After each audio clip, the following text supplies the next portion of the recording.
Naalala niyo pa ba ang suntukan ng Gilas Pilipinas at Australia? Maulit nga ba ito ngayon sa World Cup kung magtapat sila? 2018 nang mangyari ang tumatak na rambulan ng dalawang national team matapos magkagirian si RR Pogoy at ang Australian na si Chris Golden. Magmula sa dalawa ay nagkandalabo-labo na ang sitwasyon na nauwi talaga sa may tindihang banatan.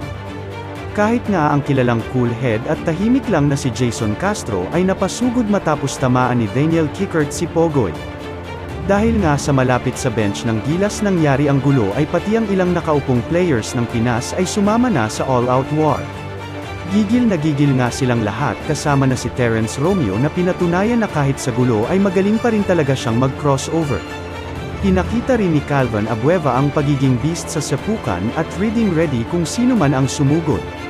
Hindi rin nagpaawat si Matthew Wright at hinabol pa si Kickert sa sideline. Maski nga wala sa court ay nagkabatuhan din ng upuan at bida dyan ang tatay ni Japeth Aguilar. Ang resulta nga ng away na yan ay 13 ejections at napakaraming suspension sa parte ng Gilas.